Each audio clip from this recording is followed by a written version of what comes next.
Showtime. Welcome to the show. I'm Brent Holland. And welcome, world, to Night Fright. And oh, baby, have we got a show for you tonight. Two great guests. First hour, Christopher Gray's here. We're going to be discussing Oak Island. Yep, that's right, the mystery on Oak Island. And a big Montreal connection there. He's got a new book out called Will Shakespeare and the Ships of Solomon. We're going to be getting to that in the first hour. In the second hour, very special guest just contacted me the other day. Pat Langanger will be here. She just lives a little bit south of Barrie, Ontario. And Barrie, as we discussed before, is just a little bit north of Toronto. She's a hypnotherapist. She is looking for people to take part in a study of alien abductees. So we'll be getting to that in the second hour. But first, I want to welcome Christopher Gray to the show. Christopher, how are you, my friend? I'm doing well. Thank you for having me. I hope I can live up to the devil voice that introduced the show. I'm sure you will and surpass it. By the way, folks, that devil voice, many people have asked me, and I'll let you in on the secret. It's me. That's right. Not that I'm the devil, but it's amazing what you can do with a pitch shift. And I just pitch shift my voice down a couple of cents, and geez, I sounded like Lucifer himself, I'm afraid. Will Shakespeare and the Ships of Solomon, www.nightfrightshow.com, folks. You'll be able to get the book right there.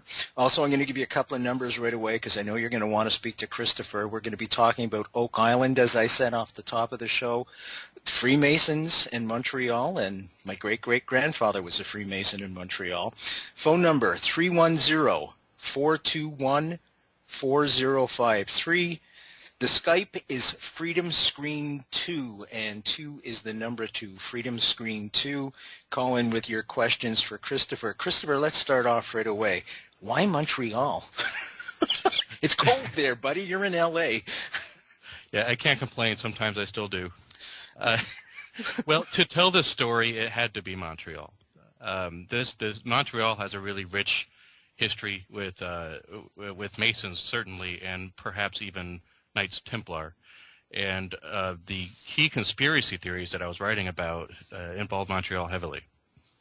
Okay, let's go there. Why the Freemasons? Why the Templars? What was so attractive for them to get? I mean, the lore has been there. The mythology has been surrounding this for a long time. I was aware of it. My hometown, folks, of course, is Montreal. I now live in Kingston, which is just down the highway from Montreal, right in between Toronto and Montreal, and just an hour and a half north of Syracuse. But all these rumors were surrounding Montreal when I was there, that perhaps the Holy Grail was in some of the catacombs, and yes, there is catacombs in Montreal. What led you to believe that perhaps some of this may be true, and that would serve as a background for your book? I picked up an interesting book by Adventures Unlimited and called Pirates in the Lost Templar Fleet. The author, I'm sure you know this book, David Hatcher Childress. He wrote this book, and it has really compelling theories in there. And I think that the backdrop for the novel, it couldn't be a better place. I mean, we're dealing with pirates, Templars, secret societies, militant orders of the Vatican.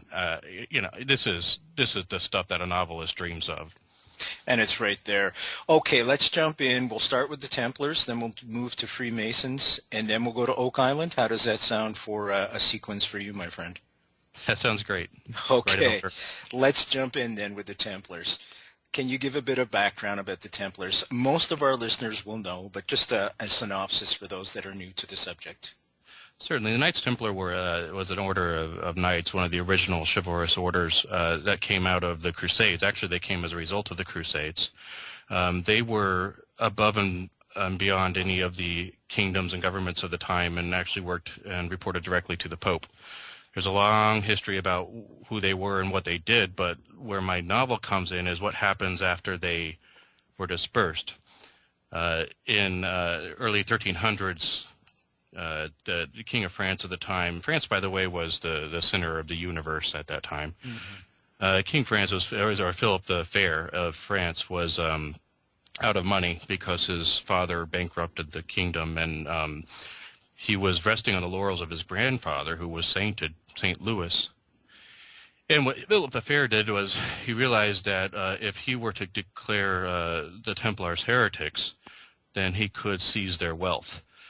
And to do so would be the equivalent in today's world of calling, Commander-in-Chief of the United States a heretic and seizing the United States' wealth. They were the most powerful militant group at the time. Military group, absolutely. They were like special forces, weren't they, in many senses? Yes, they were highly trained combatants, and their entire purpose was to win Jerusalem over to Christendom. To Christendom. The Holy Grail. Many people think that when they were digging under the Temple of Solomon, the Templar Knights, they may just have stumbled upon the Holy Grail. What are your thoughts? There are a lot of theories about the Holy Grail. We're most familiar probably with the Da Vinci Code and Dan Brown's take on Holy Blood, Holy Grail, that it was the bloodline of Jesus Christ. That's one theory. Another theory is that it was actually a cup and a relic. Many of the relics from Jerusalem were collected by the Templars because in Christian Europe at the time, it was you had power if you had relics. And the more relics you had, the more powerful politically you were. So relics had a certain significance then. Also, the Grail could have been what the mystery schools say and contain, which go, the Gnostic mysteries, the Greek mysteries, the ancient Egyptian mysteries, and that it's just secret knowledge above and beyond the grasp of most normal people. That was the position I took. Yeah, and, from what I understand, too, if you were in possession of these relics, we did a whole show on Hitler's search for the spear of destiny, if you will, that the power, whatever power that these relics would hold, would therefore transfer to yourself, and then you would hold that power. And, of course, the church was very interested in power and still is. And mortal man has always been interested in power as well. Freemasonry. How does Freemasonry work into the scenario, my friend? Well, this is an interesting theory and one that I love. If you read Dr. Lomas's book, Turning the Templar Key, you will see both sides of the debate on what happened to the Templars after they were destroyed by Philip. And incidentally, for those that you don't know, that was Friday the 13th on, was it 1307, that Philip came in and took the Templars out and tortured them over a couple of years and dispersed the whole order. Well, there's a theory that some of the Templars escaped and made it to the only safe place they could go, which was Scotland under Robert the Bruce. And Robert the Bruce was in opposition to the Vatican. He was fighting the Vatican over whether or not he should be excommunicated.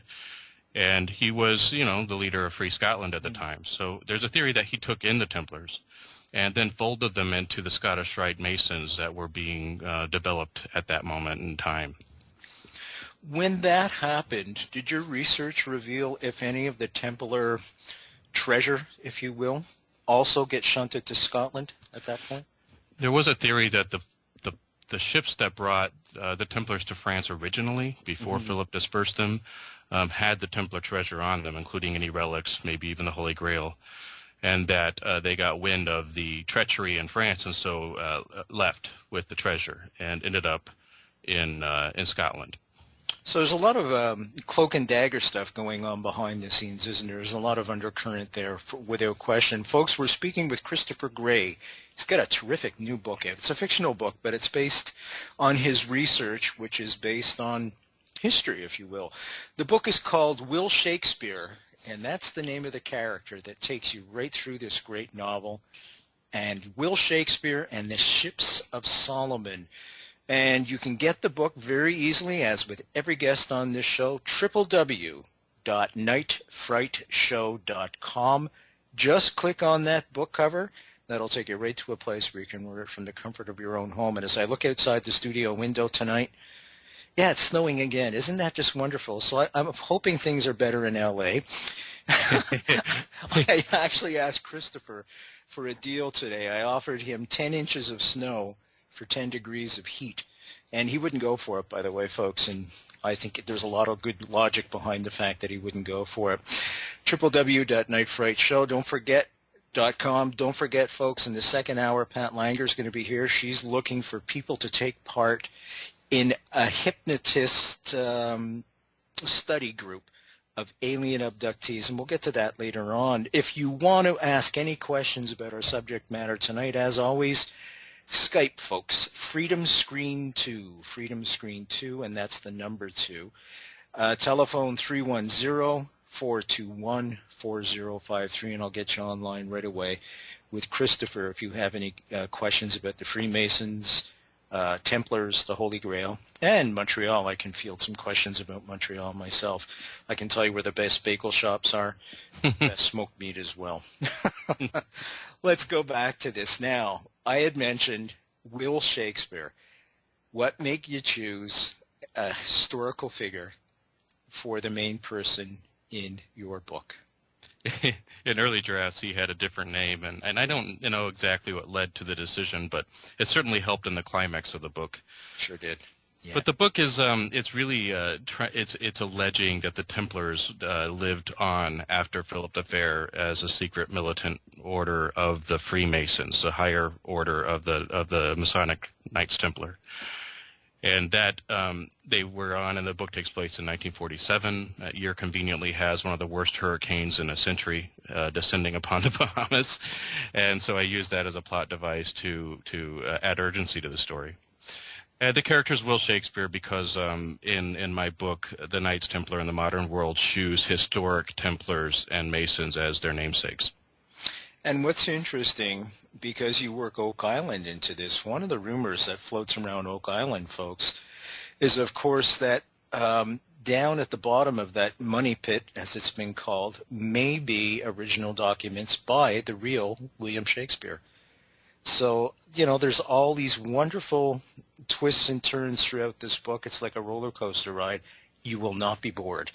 And it'll keep you turning the pages, trust me. Okay. Freemasonry in Montreal. I can remember, and I had Dr. Robert Lomas on the show as well, and I was telling him the same thing.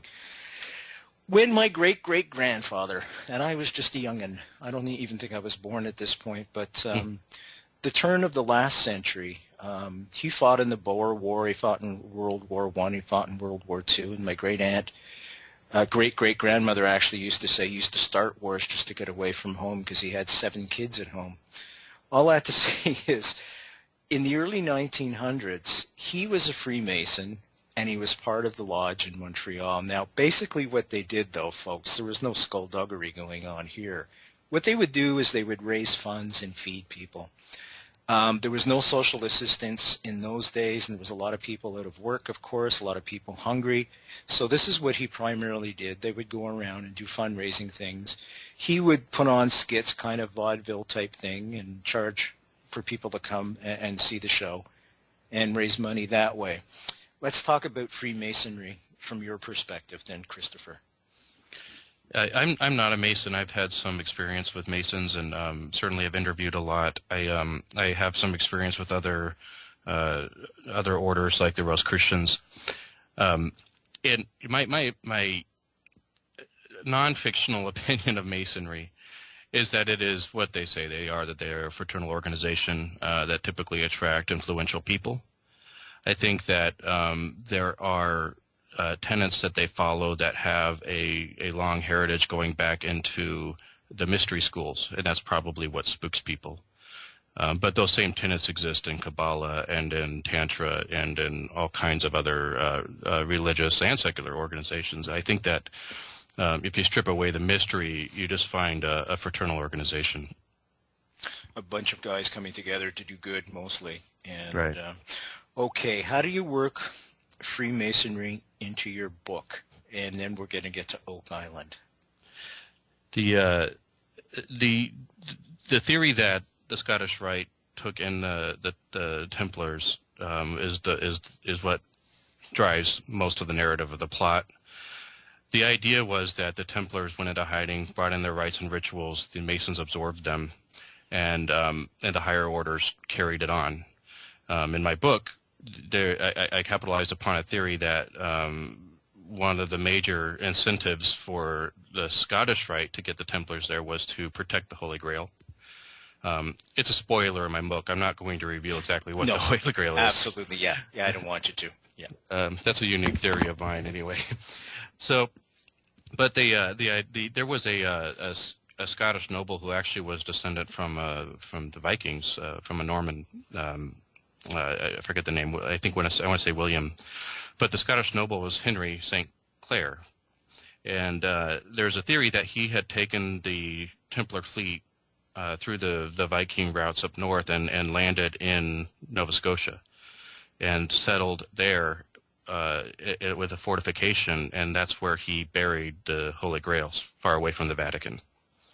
As a matter of fact, Nova Scotia, folks, it's Latin for New Scotland, and the part of the flag is part of the Scottish flag as well. So it was absolutely founded by the Scottish folk, as was most of Canada, oddly enough, between the French and the Scots mostly. They saw Canada as a free land and a place that they could grow and get out from under the yoke, so to speak. Now, we're in Montreal, and all of a sudden, we've got to go to Oak Island. So let's go down the St. Lawrence River, and let's go to Oak Island. Have you ever physically been to Oak Island? I'm afraid not, but, Google Maps is a powerful force. It sure is. Isn't it incredible? It makes you a little bit nervous going outside, though, without a shirt on or something. Sure. Oh, interesting footnote. Sure. The story I just told you about Henry St. Clair, I've neglected to mention that this would have happened 100 years prior to Columbus. Yes, and that's the key point I was going to get to, that there was indeed, and there's a lot of archaeological evidence for this as well, that there was indeed visitors well before Christopher Columbus supposedly came over. And, we're looking at 300 years before in some cases as well. So a lot of stuff going on there. Now, Oak Island, it's a small little island off the shores of Nova Scotia. And the rumors surrounding this island, could you explain a few of them? Because I love this lore. It's part of the Canadian culture, and I think it's just fantastic. It's a fascinating story. This is one of the main reasons I wanted to write the book, because I'm a fan of the Goonies, and this had the Goonies written all over it. But at the late 18th century, so sort of in the 1790s or so, a couple of kids rode their way onto the island and found what was obviously a marker for buried treasure. And they dug and they dug and they dug and they dug, and then they ended up seeing a board that said something to the effect of 20,000 pounds lies below. So they continued digging, and they had to take a break. And when they came back, the hole was full of water. And that started about 100, well, still going on today, but an intensive 100-year treasure hunt looking for what was most certainly treasure in Oak Island, most probably pirate treasure. Now, what makes you say it was probably pirate treasure? Because, many people have said, as I said, it could be the Holy Grail, it could be Will Shakespeare's original texts, or some kind of other hidden relic. What makes you think it could be, in fact, just pirate treasure? Well, there were stories about, in particular, Francis Drake, but also Captain Kidd and some other pirates that frequented the area.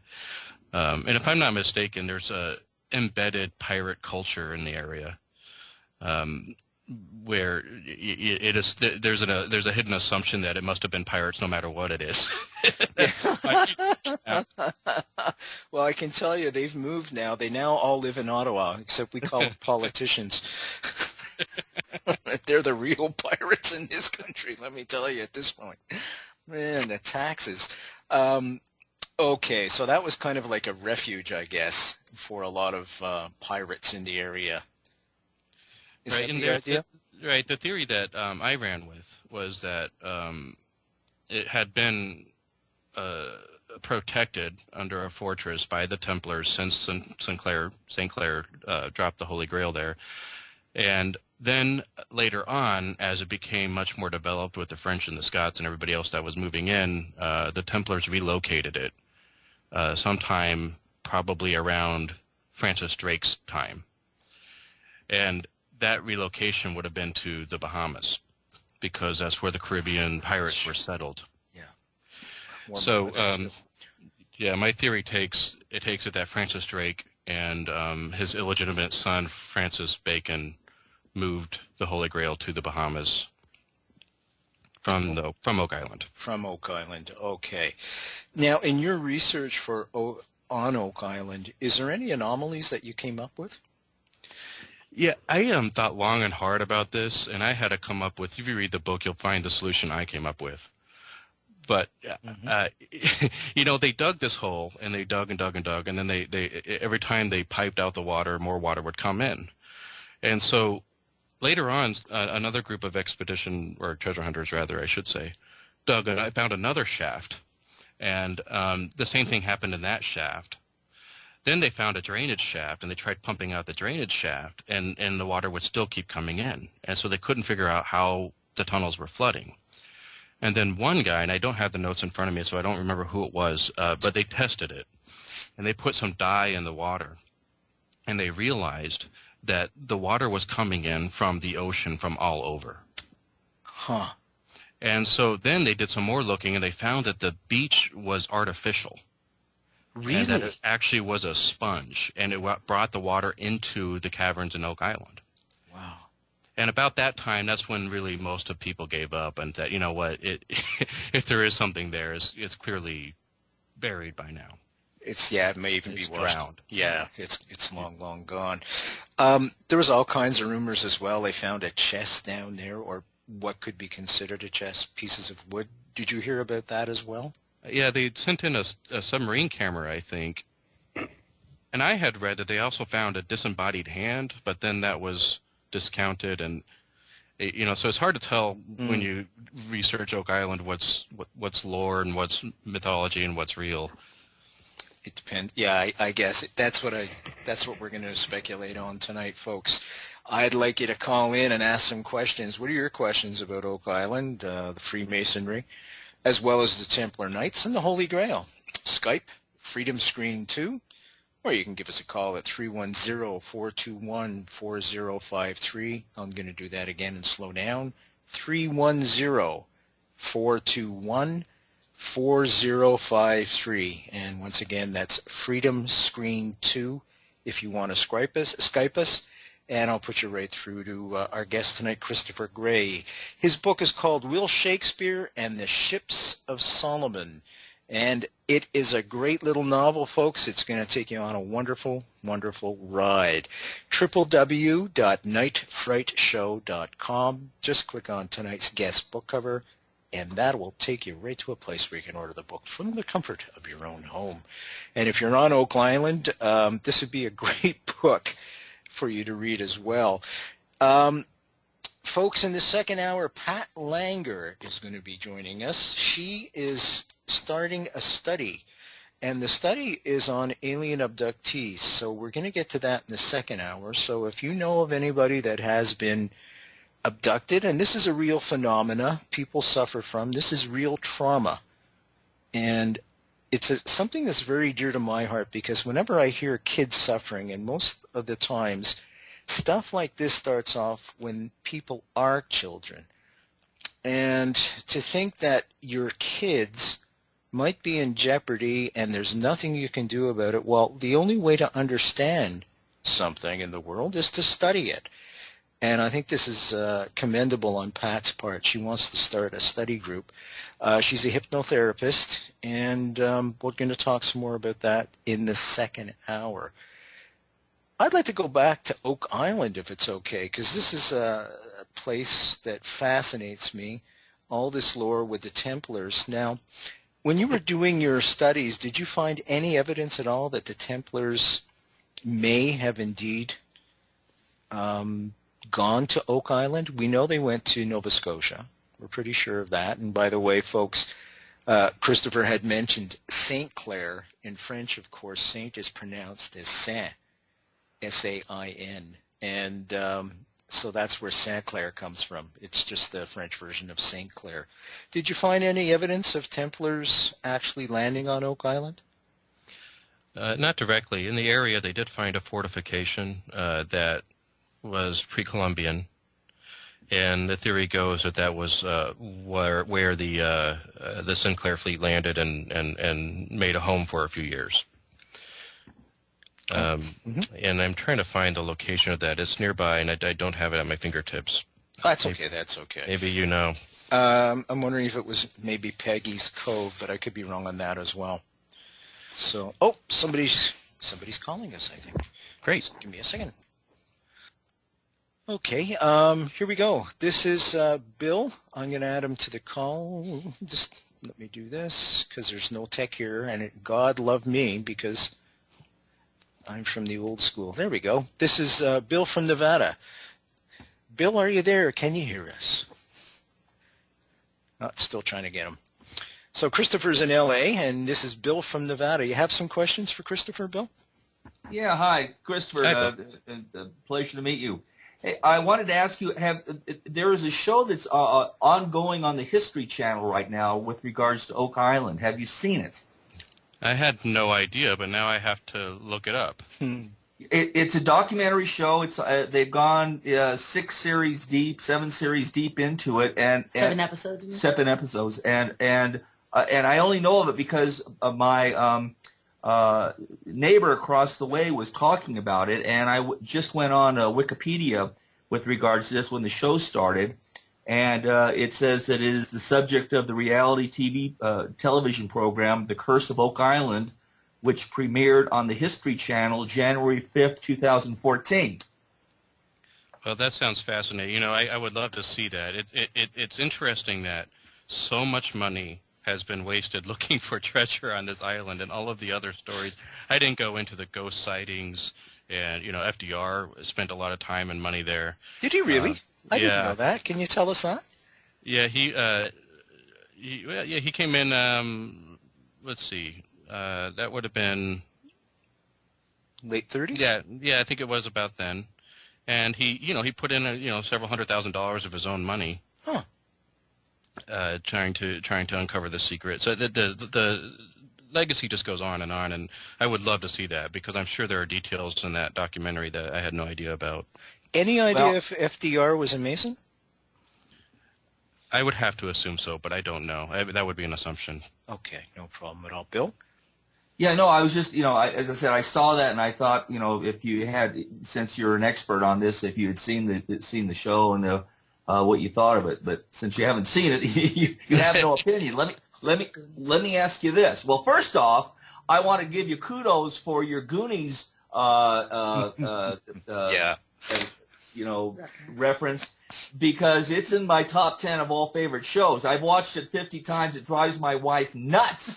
And in fact, I've got the commute. Just a bunch of screaming kids, if you ask me. I've got the commute. I've got the big box from it was Universal that made it or whomever, and all the stuff and paraphernalia. So I am attached to Goonies like you'll never know. Well, I make no decision without first consulting my Goonies lore. You'll love my book. It's very Goonies-esque without the crying kids. Well, we live up here in northern Nevada, and I've been trying to get my wife to allow me to drive to Astoria Bay, and she's put her foot down several times. It was winter. Saying, no, you can't do that, So I've got to get there and see the house where they filmed it,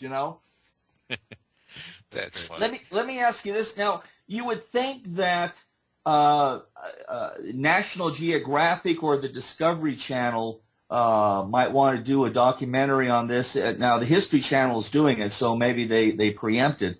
But with all the lore that this place has, where there's smoke, there's fire. You would think that it would just be right on for National Geographic, since they've they've taken the submarine down to find the Titanic and the Bismarck and a few other ships that were sunk during World War II. Have you ever talked to anyone from National Geographic about this? I have not, and it's something that I'm sure is bubbling up. There have been a lot of books as of late.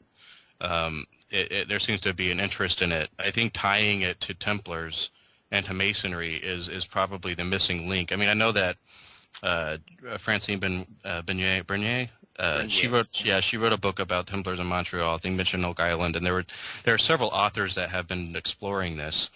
I on a fictional level, but absolutely, I think it would be worth pursuing. Okay. Well, anyways, nice talking with you. Thank you very much for taking my call. Well, hang around, Bill. You don't have to leave. We got another half hour to go. If you have more questions, just jump in. But stay with us, folks.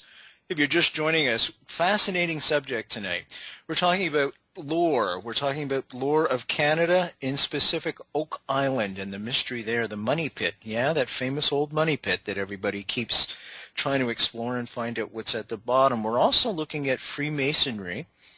We're looking at the Templars, and of all places, my old hometown of Montreal, and how they all connect together. This is a great new book by Christopher Gray, who's our guest today.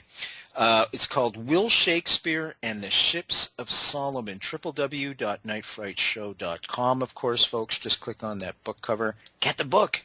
Have a blast. It's a fictional book, but like all good fiction, it's based on real live lore. Now, one of the things I was absolutely amazed with all of this, you guys had just mentioned the Titanic. Now, James Cameron's a Canadian. He was born near Sudbury, where I started this show. And with all the bucks he's got, I'm kind of surprised he hasn't put some kind of expedition together to do something a little bit more homegrown than, say, the Titanic. I'm just wondering if there's any entrepreneurial folks out there that would like to try and join in, perhaps, and come together and make another expedition and find out what the heck is going on with this island and why it contains so much mystery. You want to join our conversation, folks? Freedom Screen 2, that's Skype, and that's FreedomScreen 2. If you're on your telephone, just give us a call at 310-421-4053. Now, don't forget, folks, in the second hour, Pat Langanger will be here as well. She's a hypnotherapist that's starting a brand new study on those that have been abductees, and she's looking for people to call in with their stories and perhaps get in contact with her. So stick around for that in the second hour. Let's go back to Christopher, and who's in Los Angeles, which is much warmer than where I reside right now as the snow keeps coming, and also Bill in Nevada. What do you guys feel is the mystery? I like to look at Loch Ness, for example. And, we were talking last night, and folks were saying that they haven't seen Loch Ness for a couple of years, and I find that sad. But at the same time, I don't want this creature found, and I'm on the fence whether we find something on Oak Island or not, because that's one less mystery that the world has once we find out what it is. How do you guys feel? Well, it's my honest belief that if there was anything on that island, it's been washed away or is long gone. I think that let's take my theory as fact for a moment, and that a 14th century Scottish prince buried the Holy Grail there. Even in my theory, it would have had to be relocated. Otherwise, somebody would have discovered it, and that's probably true if it were pirate treasure, which is. Let's face it, the most likely candidate. I would think. What do you think, Bill? I had a question. Sure, fire away. Well, now I understand that the island is privately owned. That's what I understand too. Yeah. And so maybe Christopher knows more about this than I. Well, I'm sure he does. But how does one go about exploring this shaft?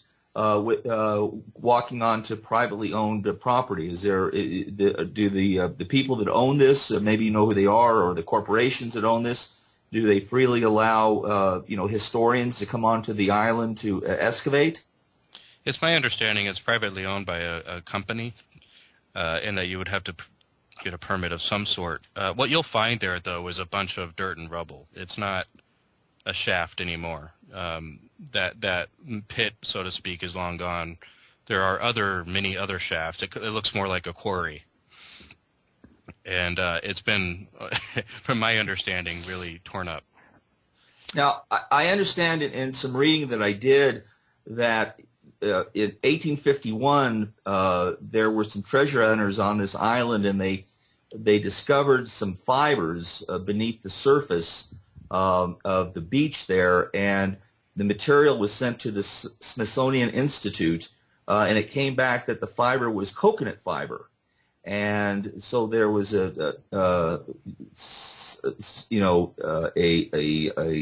question as to how coconut fibers could have found their way to this island where, you're up in Canada and there's no coconut trees around. Do you know anything about that? Again, I have to refer everybody about coconuts to Ottawa and the politicians. Do you know anything about that, Christopher? No, I don't. I know that happened. I didn't deal with that in my book. My theory was that there were fibers laid down as a false beach so that a cavern could be carved out beneath it. But that is how the water all got into the caverns and into the holes under the pits, was because that fiber soaked the water in and brought it into channels. And the fact that it was coconut fiber, that's news to me. Wow, that's really interesting. You know what? I'm going to go back to Montreal for a second. There are catacombs under there, and the oldest building in North America is there, and it's a suspicion, let me get that word out,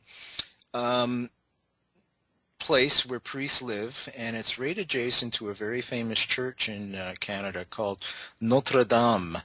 And it is in Old Montreal, which is a section of Montreal that was the oldest part of Montreal, of course.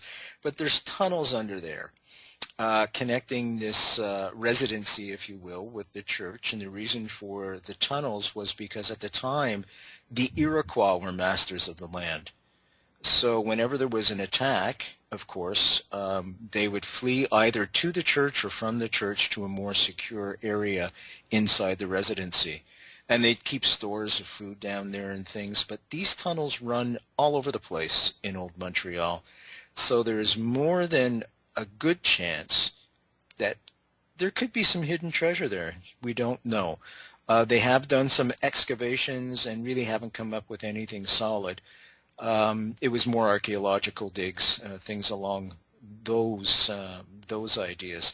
Now, there is a story, of course, kind of a myth. In 1642, a fellow by the name of, not Champlain, I'm sorry, Maisonneuve came over to start a small colony, little colony of priests and things, and a small family, about 50 people showed up on the shores of Montreal. But they arrived in the fall, and they set up very close to the shores of Montreal. They set up this little tiny fort, and all of a sudden, springtime comes, and the St. Lawrence River is starting to thaw. As the ice is moving closer and closer to the fort, they all get down and they pray to God that if indeed he saves the fort, because as I said, there was Iroquois everywhere, they would crawl up to the high mountain in the center of Montreal called Mount Royal. That's where Montreal gets its name from, which is an actual dormant volcano, and that's true. And so God protected the fort, and true to their word, they would go up to the top of that hill and put a cross there, and that cross is still there today. Not the original one. They've replaced it, of course, with a metal one. So there's a little bit of Montreal lore for you. And Montreal was started out as a colony, if you will, to convert First Nations folks in Canada. And, of course, we finally made peace with the Iroquois, and there are proud brothers and sisters right here in Canada. Folks, www.nightfrightshow, Will Shakespeare and the Ships of Solomon. We're talking about all the lore that surrounds the Templars, the Holy Grail, Freemasonry, and, of course, Oak Island. You can get the book at www.nightfrightshow.com. Just click on tonight's guest book cover, take you right to a spot that you can order the book. On Skype, if you'd like to join us and ask some questions, Freedom Screen 2 on the telephone, 310-421-4053. I'm going to go back to Christopher now. Now, Christopher, as a writer, when you're creating the characters, how much of you do you put into them? I'm sure you'll get a different answer from every writer, but I don't know that a lot of me ends up in there as much as it is about a lot of my my archetypes that I hold important to myself. For example, the action hero. I think that according to some reviewers, maybe not as much, but I do make an attempt to break the mold of how women are portrayed in action stories and adventure stories. And so I really try to create a story that is comprehensive, that has a good plot, and generally my characters are driven by the plot, not the other way around, which is what makes me an action writer and not a literary writer. Do the characters ever surprise you? Oh, absolutely. I mean, I have to do what they would do, even though I have set up a situation. I like to play a game when I write that I'm going to try to make it impossible for them to get out of a situation, and then just see what happens. And it happened time and time again in this book, where I was shocked about how, the characters got out of it, because I was certain that they were not going to be able to. And then they do. They find a way. And then they do. They find a way. Do you sketch out your books, or do you just let it go? Usually my books have a climatic vision that I'm after, and I will concede in this case, I really wanted an Indiana Jones type character on an ancient ship in a hurricane. Yeah, I think you achieved that, and then that was the vision I was after. As a matter of fact, I was seasick after reading. No, I'm kidding. But yeah, no, you really did achieve that. It's a very, very well written book, and it takes you on a ride, folks, like you won't believe, up and down and all around, just like a wave, without question. What are some of your goals for the future? Would you like to travel to Montreal? Would you like to travel? Here's a guy, folks, by the way, he's living in L.A. He's written this wonderful book about Oak Island. He's written this wonderful book about Montreal, and he's never been there. Would you like to go to Montreal one day? I had to do the old school way of research and books. They have these places called libraries that let you have the books. And yeah, I love libraries. I hang out at bookstores. I would love to go. It's so colorful in my head. I had a double duty. I had to not only know Montreal and write about it confidently, but I had to do it in the year 1947. And as I tested the book with some readers, they caught some huge glaring problems, things that would not have been there in 1947, and so I had to be careful about that as well. Oh, you did a very good job. I wouldn't. Well, thank you. That wasn't the focal point of the book, so it's not the historical buildings or anything like that. I think the message gets through. Anybody with questions about any Freemasons out there? I would love to hear from a Freemason. Because I'd like to reverse roles here for a second. I would love Christopher and Bill, who's listening, to ask questions to a Freemason, if there's any Freemasons out there who want to call in. Just to break down some of the lore, like I did with Dr. Robert Lomas, and let folks know that this is not an evil cult or anything along those lines. You can Skype us at Freedom Screen 2. I'll put you right in. Or 310-421-4053 if you'd like. Now, I'd like to invite you both to Montreal in July. That's when we have our Mardi Gras, if you will, in the guise of a jazz festival, where you'll have 200,000 people in the street. And on every corner in the downtown core, there is free music. And we're talking incredible, incredible people. Stevie Wonder, Elton John, people like that. So it's a wonderful party time. It's a great time to be there. And if you're into F1 racing as well, Montreal's the place to be in the summertime. I wouldn't recommend going right now unless you're into ice skating. Brand, I have a question here on the music festival you just talked about. Sure. Do they throw beads like they do at the Mardi Gras in New Orleans? Oh, well, tell me about that. I don't know about that, because today's Fat Tuesday, isn't it? Well, yes, it is. But you know about Mardi Gras in New Orleans, right? I do, sure, but Well, they have all the beads. You got to throw beads at everybody. I didn't know that. You see, you're educating me. Okay, well, that's just asking. No, okay, no, but there's only one requirement for the jazz festival, and that is you have to drink beer. Yeah, I'm interested in that. I actually brew my own beer. Do you really? I do it poorly, but I do it. Okay, so we're all going to Christopher's house then. because we're Canadians, a rite of passage. There's two Canadian rights we have when we're born here. The first is to bitch about the weather, and the second is to drink beer. So 2.5 is hockey, but that's besides the point. Brant? Yeah. Yes, sorry to interrupt. I had another question for Christopher. If he knew of the lore and legend of the Marie Antoinette's jewels that are supposedly are in this shaft. Does he know anything about that? I hadn't heard that, and I would be hard-pressed to find the answer to it. I think that there's a lot of myth around her. In fact, let them eat cake is something she never said. Well, yeah, I was reading something recently that indicated that one of her maids or assistants or whoever you might want to say escaped with her jewels and landed in Nova Scotia, and they think that that those jewels are connected to Oak Island in some way, shape, or form. So I was just throwing that out at you to see if you'd heard anything like that.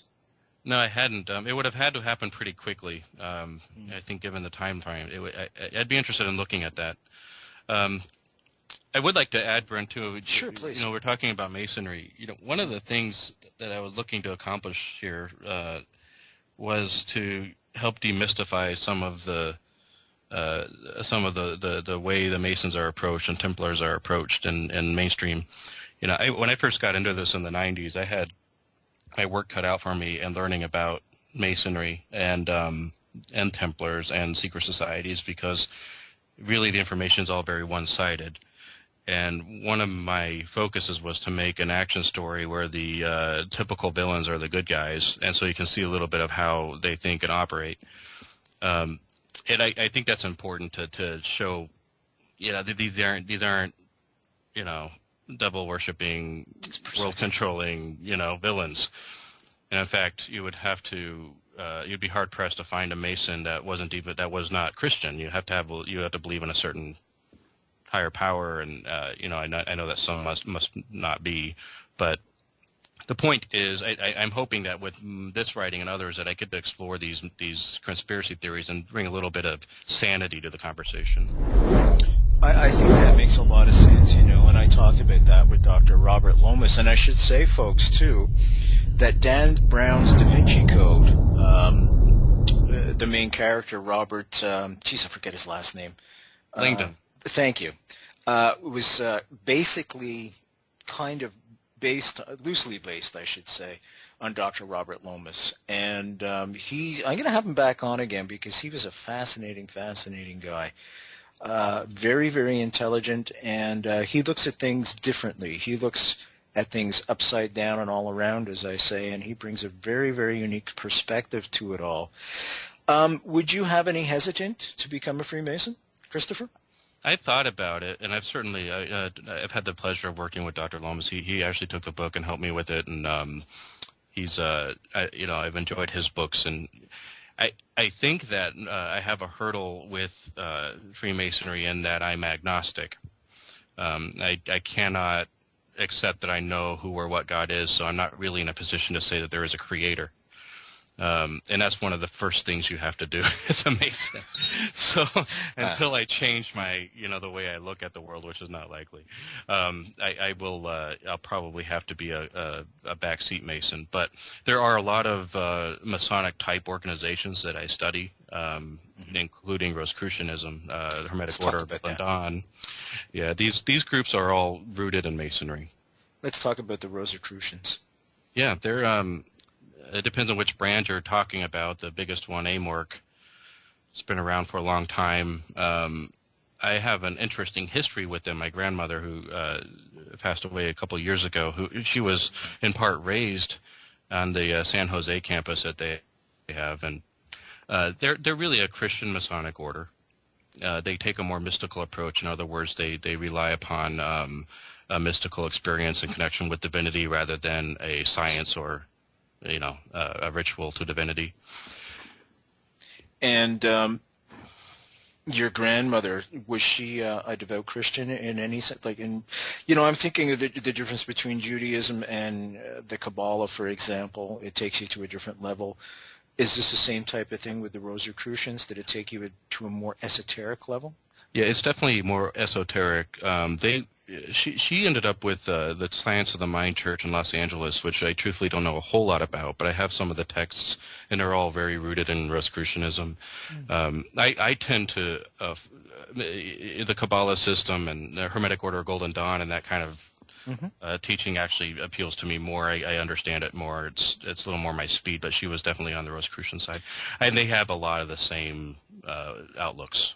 What is the thing about those organizations that you just mentioned, like the Golden Dawn, that you have, that you find yourself gravitating towards?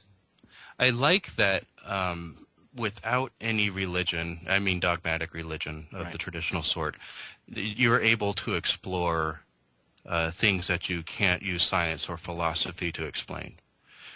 And I believe that you have to understand reality using three major methods, which is first science, if you can measure it.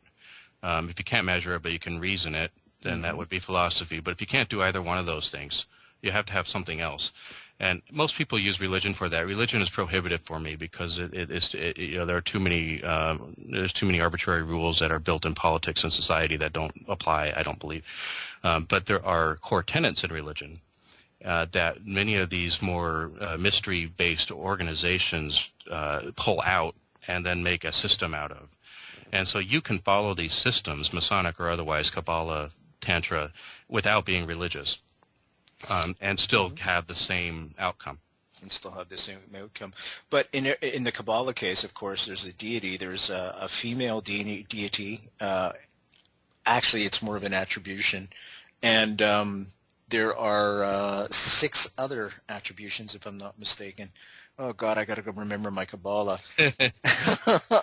Yeah, they could be called deities. The way that some of these other organizations look at it is their characterizations of how reality works, and there is a source to all of the universe, everything in it that we know of, and there are when you are in the physical world, you're perceiving only one part of it. But as you expand your consciousness and break down the barriers of the body, you can see more. And if you zoom out enough, there's no difference between you and the universe. And that's a central theme in Buddhism and Hinduism and also Kabbalah. In Kabbalah, I was taught that, let's take the Big Bang Theory, for example. Everything, it's like a tree. Everything that drops from the tree in terms of a seed, and everything that follows after that seed is all intrinsically connected to the original tree. So if we look at the Big Bang like that as well, that means the whole universe, even if there's aliens out there, extraterrestrials, everything is intrinsically, folks, connected. And I was speaking to Dr. Collins, who broke the genome, and I said, Dr. Collins, I said, how much of our DNA is the same between each one of us? I said, is it 60%, 75%? I said, I imagine it's pretty high. He said, oh, you're way off, Brent. He said 99.99999% of our DNA is the same.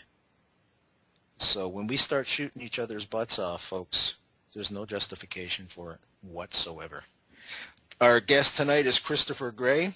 We're coming up to break time. Christopher, stick around. We're going to be taking a 6-minute break in 30 seconds, I think. I better hurry up. Will Shakespeare and the Ships of Solomon is his book. We're talking about Oak Island. We're talking about the Templar Knights and Montreal and Freemasonry. www.nightfrightshow.com. Coming up in the second hour, we're going to be sticking with Christopher, talking more about esoteric themes. And Pat Langanger is going to join us. She's a hypnotherapist looking for people to start a study on alien abductions. And there's our break. We'll see you in 6 minutes, folks. Stick around, Christopher. Stick around, Bill.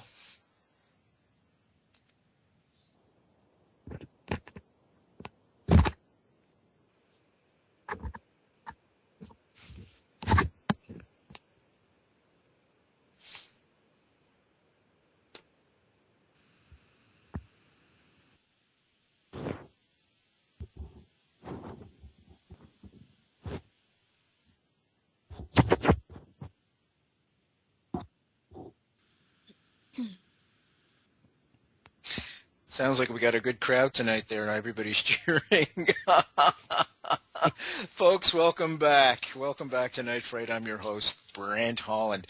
I'm going to give you a quick link right away, folks, because if you want to pick up our guest tonight's book and also our second guest tonight's email, you can go right there and do it. So www.nightfrightshow.com. Just click on tonight's guest book cover or tonight's guest's email, our second hour, Pat Langanger, and they'll take you right to a spot where you can get the book or speak with Pat. In the first hour, we were speaking with Christopher Gray.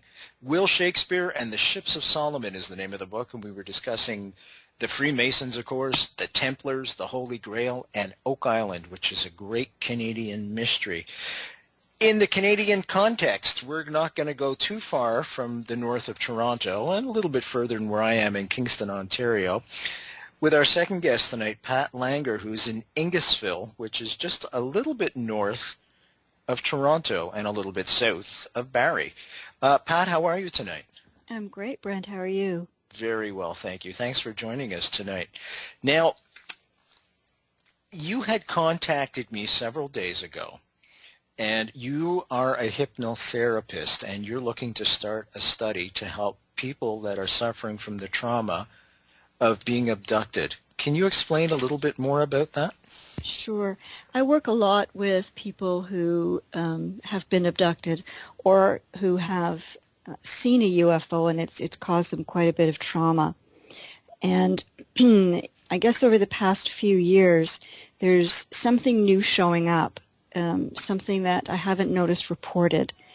And so what I'm doing is not a formal statistical study, but it's more of an interview form. So what I want to do is hear people's stories and ask them a set of prescribed questions to find out, to get some meat on these bones of what I'm hearing and what I'm suspecting.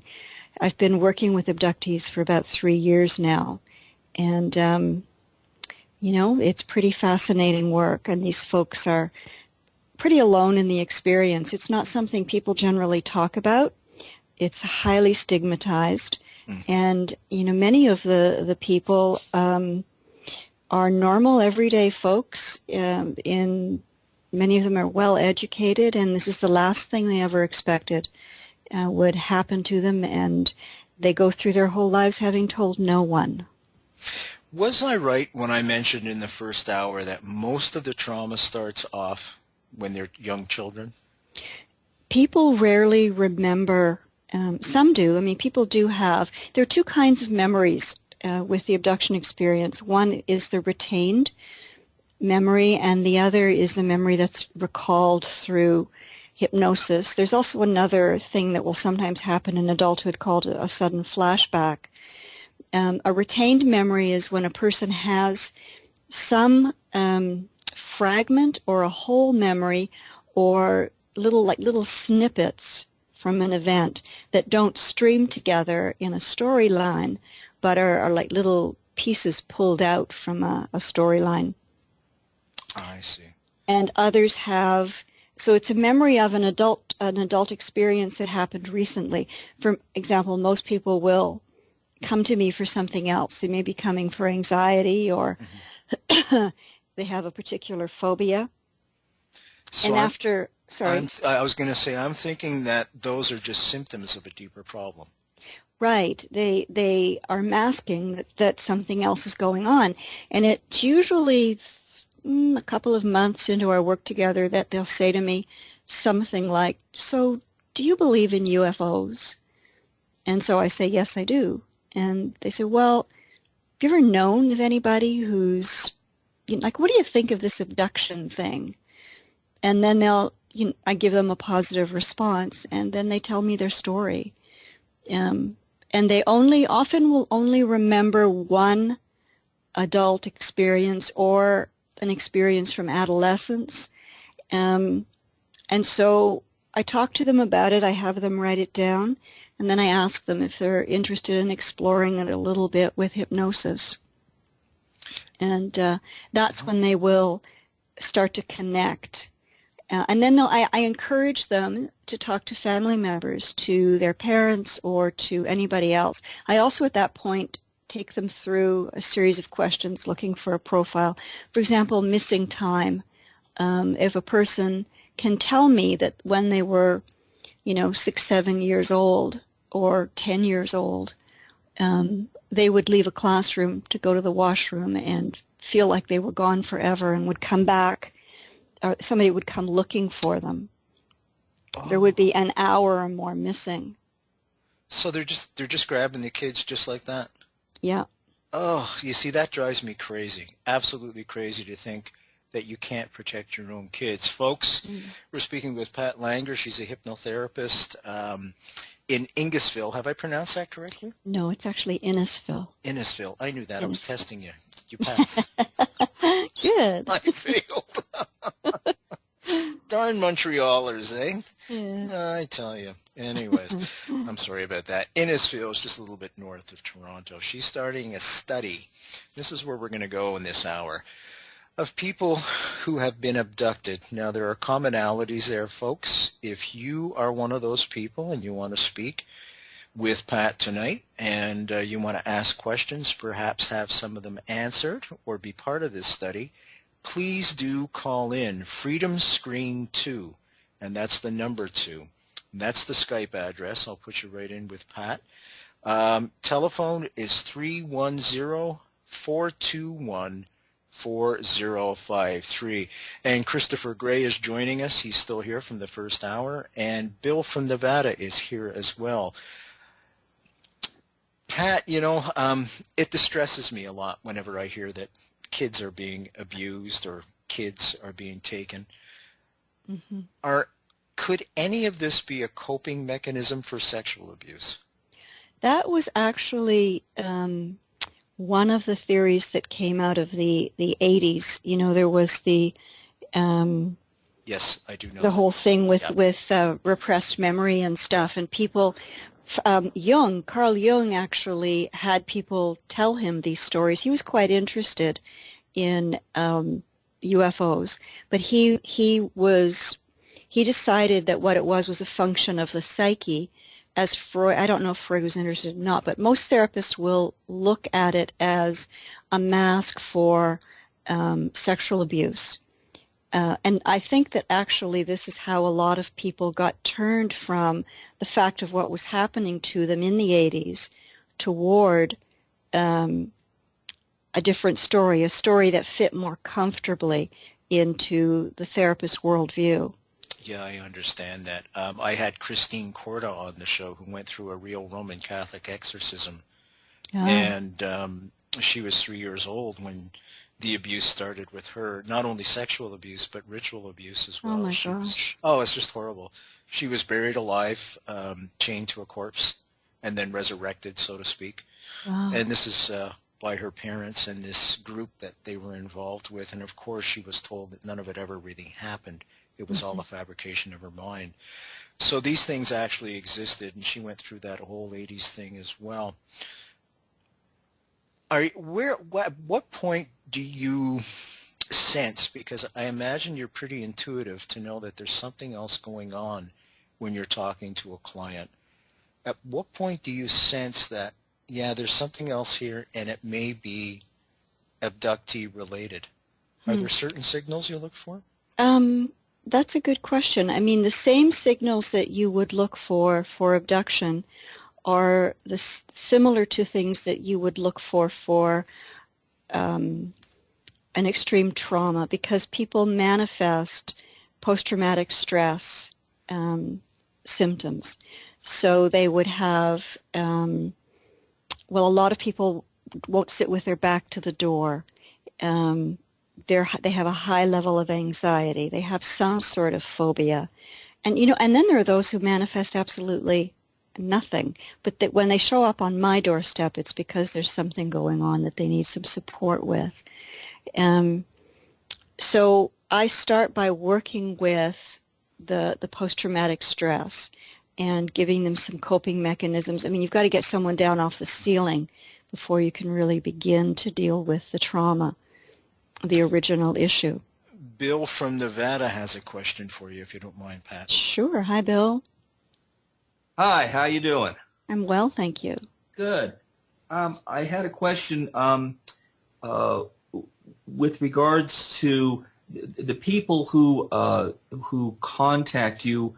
How are they able to find you? I mean, if I had a vision like this or something happened to me, how do people know that you exist? I'm just trying to find out, how they contact you.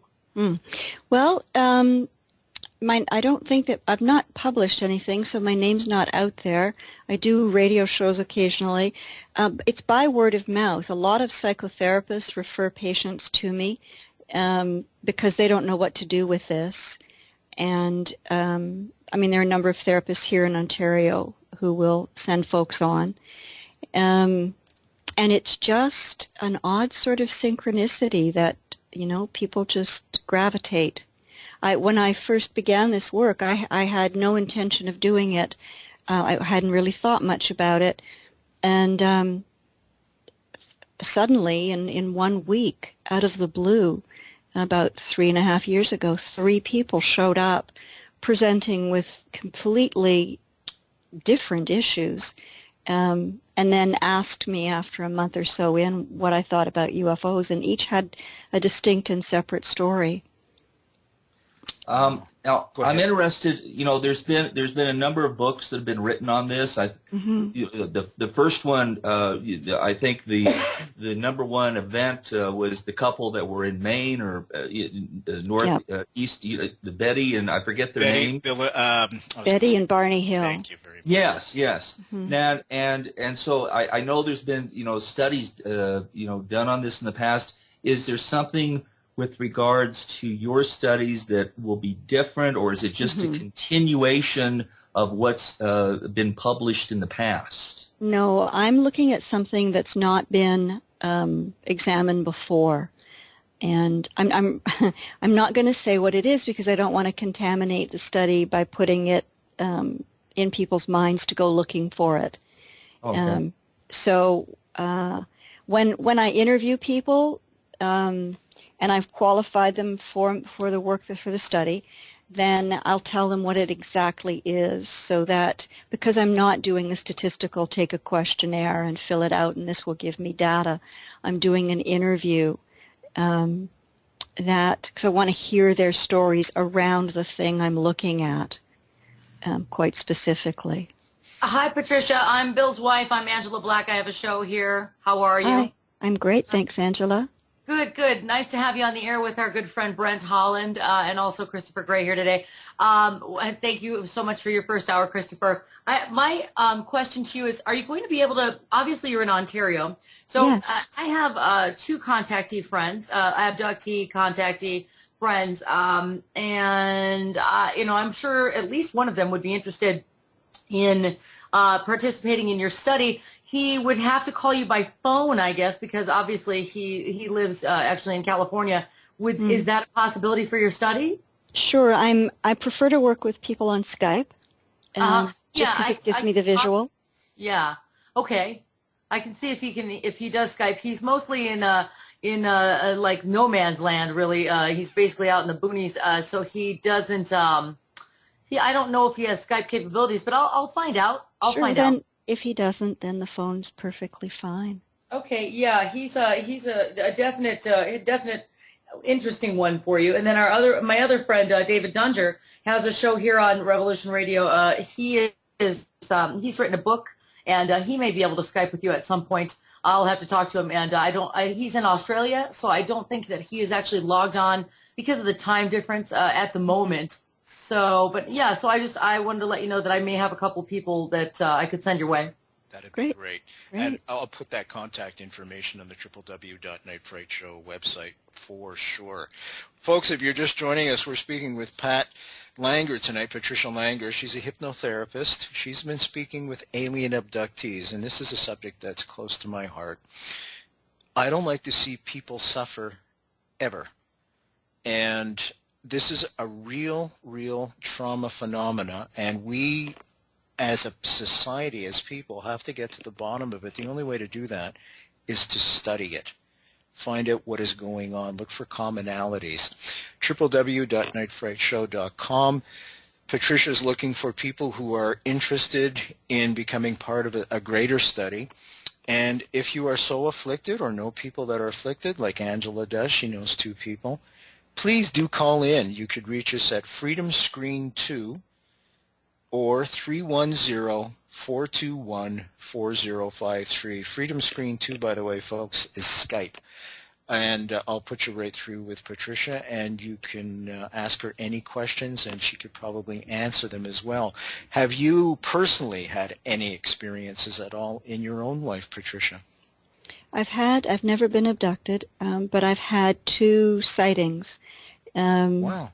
Nothing dramatic. One when I was 27 in Toronto, and it was just noticing a light in the sky just about dinner time that I thought was a star. I thought, oh, it's an early star, until it started doing the traditional horizontal, vertical, 90-degree angle movements. Now, you're sure that wasn't Rob Ford dancing in City Hall? I was waiting for that. I was couldn't resist. It's Christopher. Yeah. So you did see something abnormal. Yeah, and then in 2010, I was at Sauble Beach and saw just over the horizon a craft that broke into 5 pieces and flew around and then reintegrated itself. And that got me interested in pursuing some study on it. But I hadn't looked at the abduction phenomena until people showed up on my doorstep. Now, Patricia, going back to those sightings, at what point were you willing to tell someone else? And right away. Oh, right away. Okay. Oh, right away. I mean, I was with the first one. Actually, with the first one, I didn't say anything. I kind of had that feeling. I can relate to my clients when they say, you just feel like you're the biggest freak if you open your mouth. So the first one I didn't, and then the second one I was with friends. I actually was photographing, and I have, it's the odd thing, I have the slides. You still there, Pat? Slides or not. Okay. Yeah, I'm here. Okay. Can you hear me? Yep, no problem. Okay. Skype's a little funky sometimes. Oh, okay. Yeah. So I told the people I was with, they saw it as well. We all stood there and watched it. And then I immediately went home and called my best friend and told everybody else. So were you ostracized? Were there any stigma? No, they just sort of looked at me and okay. Okay, so you dealt with it that way. That's great. What are some of the recommendations you would make? I'm sure there are abductees out there listening right now. Mm-hmm. They're probably feeling alone, frightened, scared. They might be cowering in the dark, even afraid to admit it to themselves. With somebody out there right now that's suffering, what would you tell them? First of all, don't pathologize yourself. A lot of people think there's something wrong with them, and there's not. You've had an abnormal experience in an ordinary life, and it's got nothing to do with your mental health. And you're not. It happens to many, many, many, many people. Information's power. Learn everything you can about it. Write it down. If you can't tell someone, the act of writing something down relieves the pressure of carrying it internally. Interesting. And go back and do a timeline for yourself. The event itself, describe as much as you can of it, and then think back, do I have missing time at any point in my life? Do I have any marks on my body? Have I ever had marks that I couldn't have made by accident? Have I ever been a sleepwalker? Has anyone in the family talked about this? Have I ever awakened someplace in the house or in different clothes, All those things. All of those things. Have I been driving and found myself someplace else that I didn't realize? Those are missing time in a vehicle is quite common.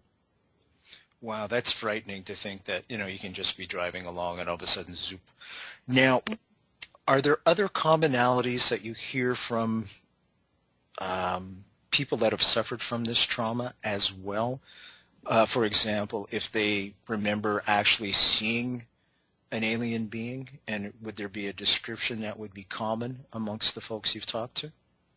The ones who do remember actually being surrounded by or seeing, the children are usually, what's common with the children is that they see what looks like a clown or it's why a lot of people have clown phobias, frankly. They see a friendly character who will take them by the hand and guide them somewhere. And then they see, as they get older, because the I call them intruders, not aliens. The intruders can, in a way, shapeshift, represent themselves as something other than they are, and they do this with children most often. And then adults will report seeing the reality of what's there, which is usually the small gray. There is also a taller gray that has been reported being a little iridescent that seems to turn an iridescent blue-green. And then some people see the reptilian form, which is pretty ugly. And some people are seeing something that looks quite arachnoid. So there are some commonalities, but there's a wide range of them, isn't there? There's, yeah. We have a caller, Mona Radler is on. How are you, Mona, and where are you? Oh, I'm in Asheville, North Carolina, and how I am, I never know, but I give thanks that I keep going. Welcome to the show. Would you have a question for Pat? I've had almost everything she's described, except that I know of a physical conscious takeaway and come back. Ooh. But I've had where I've seen the ships leaving after I've woken up, and that sometimes I feel like there's amnesia, or that I have such a heavy dose of something around me that is not normal or natural, etc. Plus, I've had time warps and things like that, too, but it was just interesting when she started claiming about spots, because I've had, I want to say implants, and I've seen them removed esoterically. So it's been kind of interesting, really. You can, Mona, actually there's a physician in the States. His name is Dr. Roger Lear. You can Google him. He's removed 16, I think 17 now, actual implants.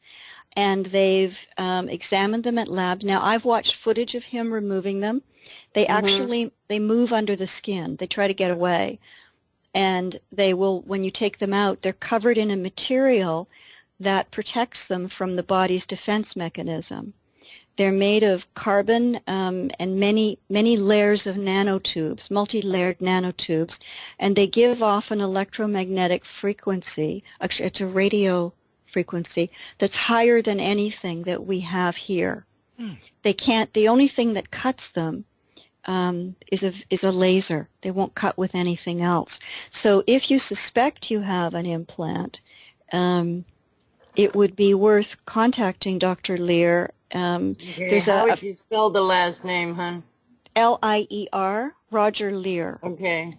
And he is in contact with, I don't know Stephen's last name. Stephen is a scientist who's designed some equipment that he can scan the body that goes off and indicates when it's hovering over an implant. Wow.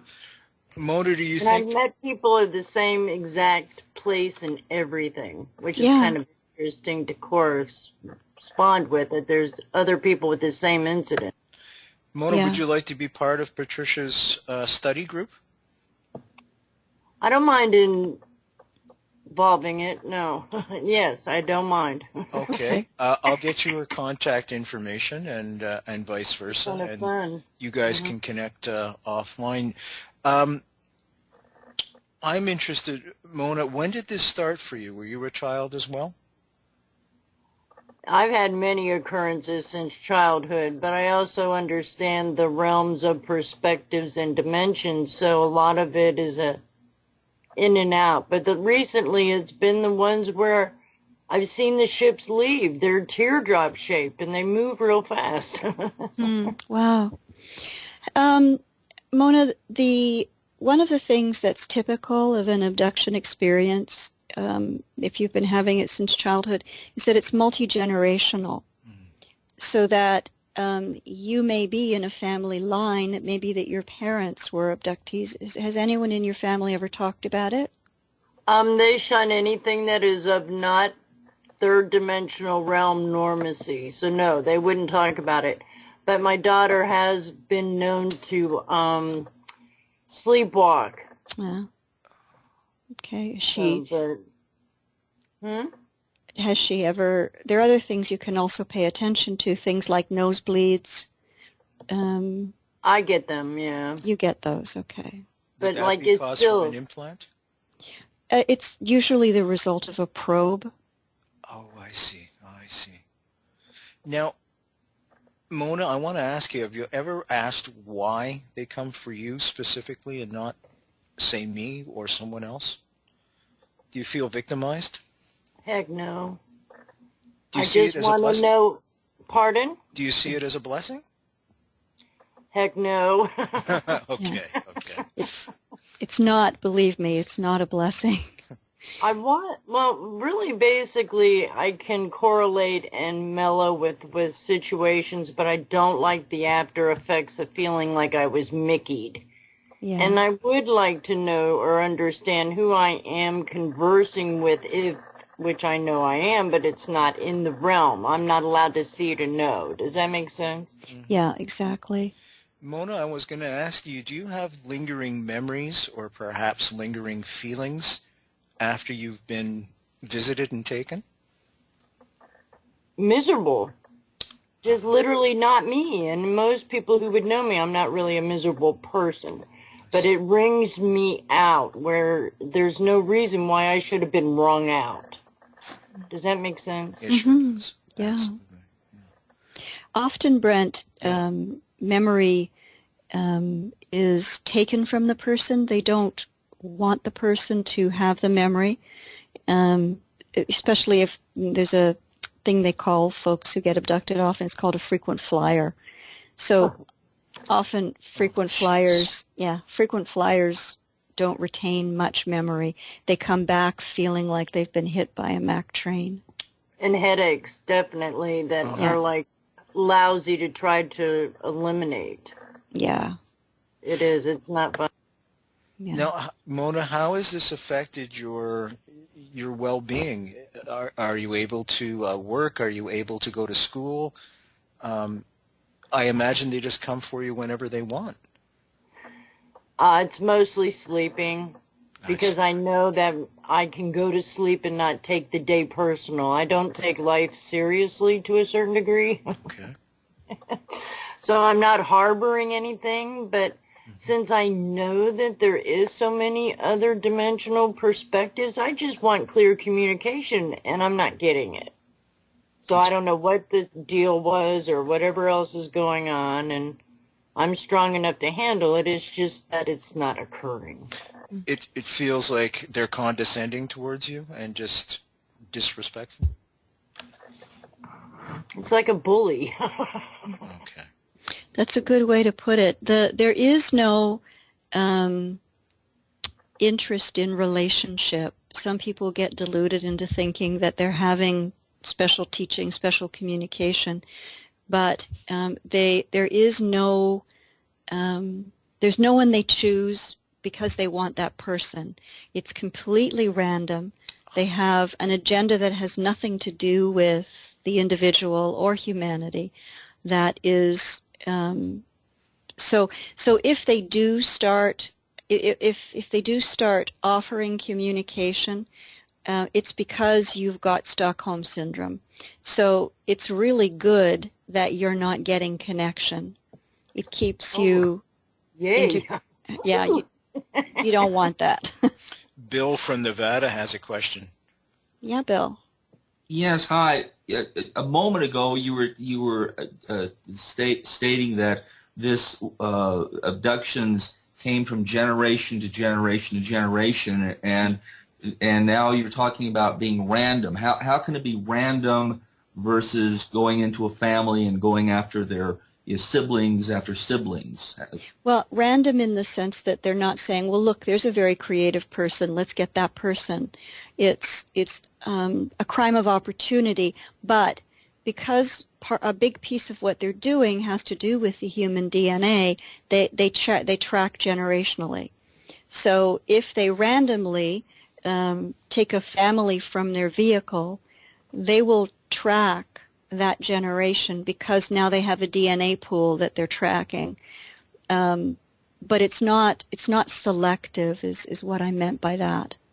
Let me ask you this: with regards to abductees, are they taken mainly from their homes? Are they taken from walking down the street? Is there some kind of scenario that pops up more than others as to where they're taken from and when? Well, usually it's when the person is asleep, or out in the wilderness is pretty common. People report a lot when they've been camping. Yeah, my friend has been abducted a number of times while he has been in the wilderness. So there you go. Yeah, or working out in the wilderness. Out usually under the cover of darkness. But although daytime abductions are also becoming more frequent, go ahead. Oh, no, because my comment on this is if I was an abductee or I had family members that were being abducted in their sleep in the home, I would have video cameras all over the house to see what the heck is going on. Now, have you ever spoken to someone that said, you know what, I'm going to do some preventive things here and put video cameras up? Because that would be the first thing that I would do. And I think until somebody does that, a lot of this stuff, doesn't resonate with mainline people because that's just a natural thing that you would do. I mean, you have video cameras for burglars trying to break in your house. Why wouldn't you put it in if you think that you're being abducted by aliens? Well, it's got to do with the physics. And if you think about it, when someone tells you that they were floated out their window, and if you look up the Brooklyn Bridge incident, I've seen that. Yeah, and that was witnessed by the Secretary General of the United Nations. He watched with his security detail and his driver as this woman was and her children were floated out of the window. So the interdimensional, this is why I tend to believe they're more interdimensional than extraterrestrial. Because their physics defies ours. Recording is something that they're also capable of defying. The only thing they let us film seemed to be the craft. Now, there is now some evidence because they do leave, aside from the smoking gun of the implants, though that is absolute physical evidence.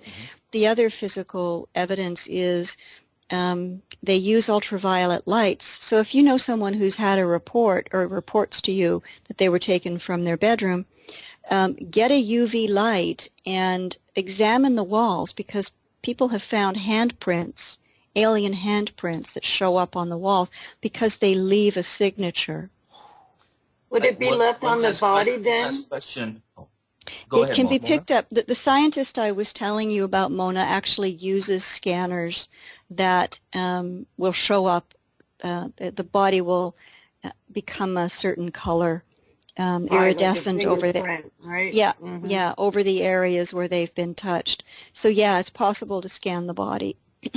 Bill, if I could jump in real quick, this is Christopher. Okay, Christopher. Hi, Christopher. I've been quietly listening because this is definitely not my field of interest. I'm usually on the Mason historical stuff.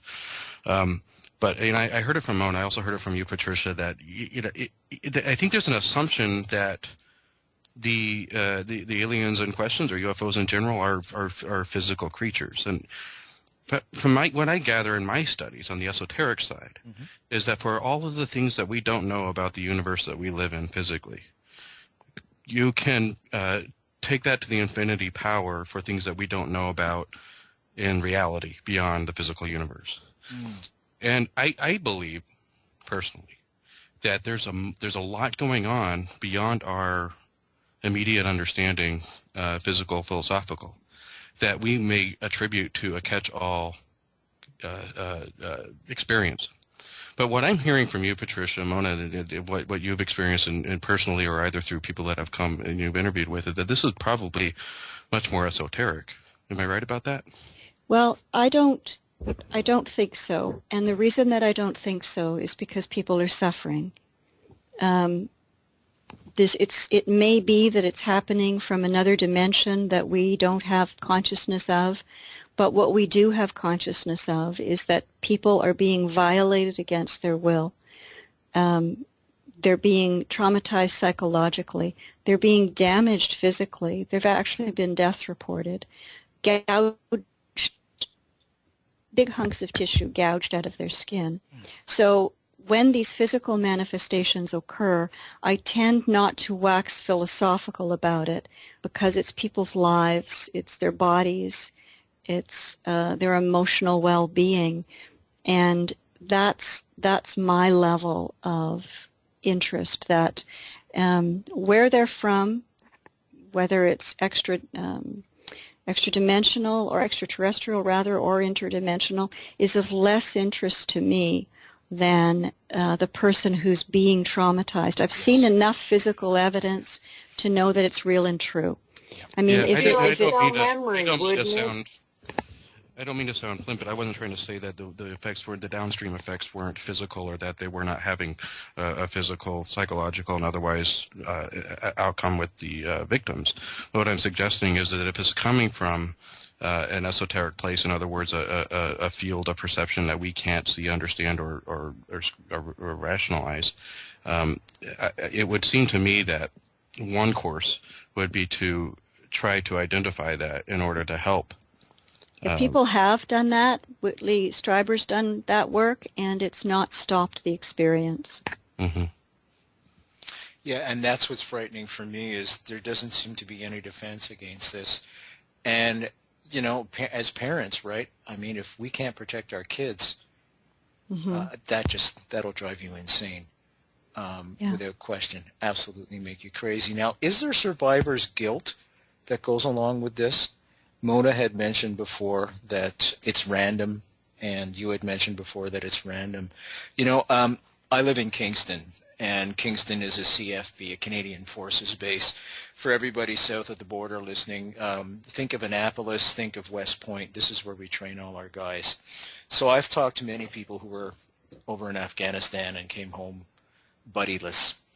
And they have something called survivor's guilt because they can't understand why they survived, and yet 2 inches from them their buddy was shot or blown apart.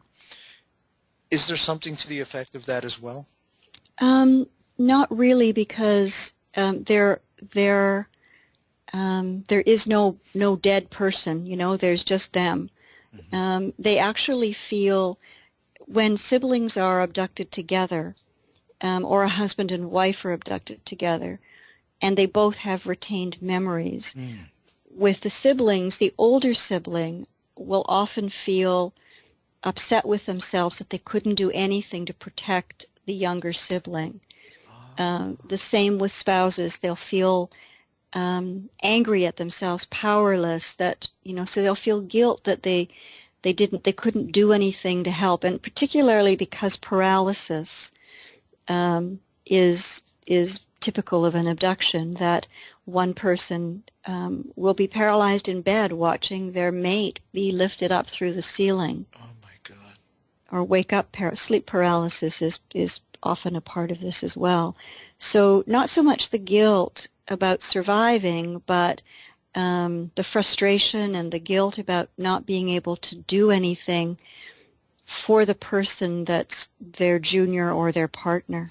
You know, very often from the people I've been speaking with over the years about abductees, and Don Dinderi was a great example of that from McGill University. And Mona had verified this as well. Mona, are you still there, sweetie? Oh, maybe she's gone. All I have to say... No, I was muted, hon. Okay. Because I'm typing, so I didn't want to interrupt. That's okay. I was going to ask you and Patricia at the same time, Mona, you were saying your parents don't want to talk about it.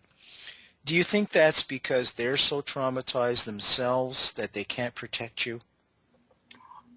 I'm not made of the same cloth. Okay. And you know what? I'm just better not to even communicate with any of them who have no conscious sense to know that there might be a difference. Does that make sense? Sure. That's a fair enough answer for me. Because they've always held me as demonic because they don't understand the etherical realm of the way things work. It frustrates me that people will resort to Satanism as the catch-all explanation. I know, right? Because there's many jinns out there, you know what I mean? Patricia, what are your Many thoughts? players. What's that? What are your thoughts On the parents not being involved and denying it all and castigating her as a Satan spawn or something along those lines? Well, probably they, I can't say this for sure, but there's something called a normalcy bias. Okay. And in psychology, they've discovered, they learned about this thing called normalcy bias by working with a lot of Holocaust victims long after they'd had some time to get their feet on the ground. And they very gently asked them, the ones who were in the ghetto, why didn't you leave? What stopped you? And they often said that they just couldn't imagine things being different. And it's, the same with hurricane evacuees, the ones who won't go. Part of it is because there's a psychological thing called a normalcy bias that we can't imagine. The 9/11 report, Yes. the bottom line was it was a failure of imagination. That's why they missed it. So we default to letting things be normal, even when we're living in the middle of a storm or with a child who's obviously experiencing something that we can't define or explain within our known parameters. So we will revert to whatever will allow us to hold our normalcy bias intact. And the reason that these intruders are getting away scot-free, one of the reasons is because of this normalcy bias. We don't want to hear these stories. They're fun to watch on TV, and they're great to fictionalize, but we can't bring them into the realm of possibility for ourselves or possibilities for the people we care about, because it fractures our world. And we do everything to keep our world intact. It's funny you mentioned Holocaust survivors, and coming from Montreal, I was very close to the Jewish community there, and every family has somebody who was in the camps. Every family, I'm not kidding, folks. Primarily, people of my generation are the children of Holocaust survivors, and they suffer from the same type of syndromes too. There's one woman, comes to mind, moved to a home, a brand new home, but it was near the train stations, and she would have dreams every night of the trains going by, because of course they would go by every night. So that's another example of trauma. Yeah. And I guess it's post-traumatic stress syndrome too, that just never goes away. Absolutely. Absolutely. I'm glad you're out there to help these folks. I sincerely, because as you said, it's so many people, we went through this, folks, years and years ago with mental illness, that everybody was ostracized. In my own family, my grandfather's brother ended up in a mental institution in Montreal, the Douglas Hospital. And when he was a young kid, living in Newfoundland, there were 7 kids, they would put him in the back room whenever company would come over. Oh, it was barbaric, right? But I get the feeling, I'm going to come up to 2014 now, out of the 1920s, we're doing the same thing with abductees. We are. We're pushing them in the back room, and we're isolating them and saying, no, you're not one of us, you're not normal, blah, blah, blah, blah, blah, and all this, instead of doing what you're doing and doing a study and trying to find out how we can deal with this. So I have to give you kudos, full kudos. What are some of the things that you're going to put in your study that perhaps you were looking for? Well, I'm not going to say the thing that I'm really looking for. It's the way that I'm not going to hypnotize people, so don't, if anybody's concerned about that, that's not what I'm doing. It's strictly an interview, and there are two bits. One is just the questionnaire it's just a basic fact-gathering thing, and then a taped interview that I can refer back to later for making my notes, that I want to hear their story. I'm not looking to expand their story to help them go digging for material. I only want to know what they know now, and then I ask some questions around the details of their lives pertinent to their abduction or visitation experience. Will you make your study known publicly afterwards? Well, I'm hoping. Published? Yeah, I'm hoping to publish it not as I said, a scientific document, but something that's accessible and is easily read and grasped by the general public, and not to sensationalize, Right. but Exploit to the people. Yeah. but to normalize and give people a new window in. To let them know they're not alone. Mm-hmm. Yeah, that this is like depression, and we have the commercials on TV now, and I'll say that again. Years ago, it was verboten. We would never speak about depression. Yeah. So maybe one day we can talk about this and figure out what is the best way, not to treat people, but combat it, so people aren't being abused and taken. That's something that I'm very interested in finding out. I'm also, if anybody has been able to stop it, I would very much like to hear how they did that. Me too. Yeah. Yeah. Patricia Langer's our guest tonight, folks. She's doing great work. She's helping folks deal with trauma that they've experienced by being abducted, and you can get her contact information at www.nightfrightshow.com. If you're listening, you're afraid to call in, it's understandable. But if you do want to get in contact with Patricia, you just contact me anytime, folks, and I'll get you in touch with her on the quiet. If you want anonymity, that's no problem whatsoever. I don't mind helping out. If you do want to call in, I'm going to give you the Skype. It's a free call via Skype, Freedom Screen 2, and that's the number 2, Freedom Screen 2. And the telephone number is 310-421-4053. And Patricia Lang is our guest. In the first hour, we were speaking with Christopher Gray, and he's still with us, actually, which is great, super trooper.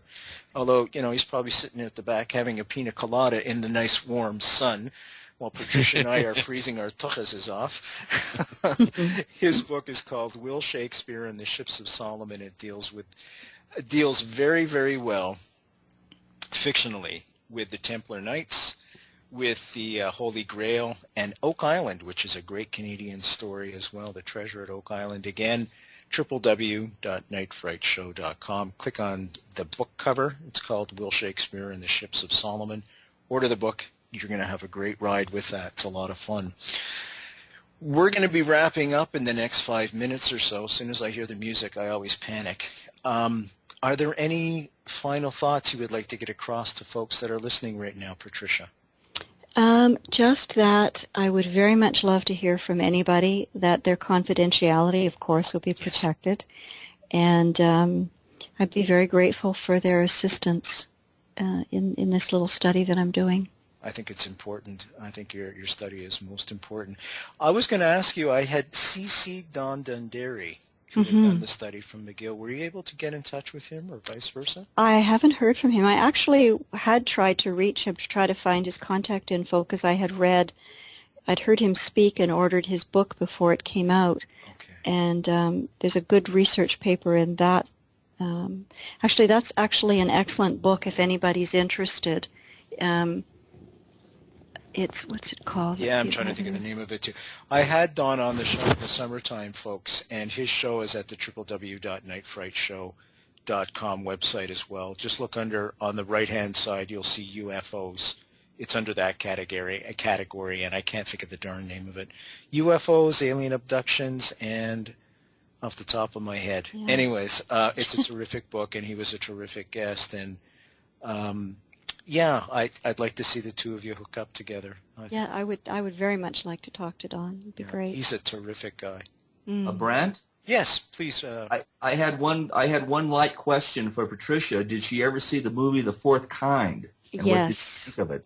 Yes, I think it's an excellent movie. It was quite scary, but I really liked it. I thought it was very well done, and Yeah. just wanted to get your idea on it. Oh, it's brilliantly done. I highly recommend it. Patricia, do you think the aliens are amongst us? Do you think they take on a human form? I don't know if they take on a human form. I really can't say, but I do know that there are alien-human hybrids amongst us. Have you come in contact with one? I've not met one, but I've been told by abductees. Yeah, Mona's just written yes.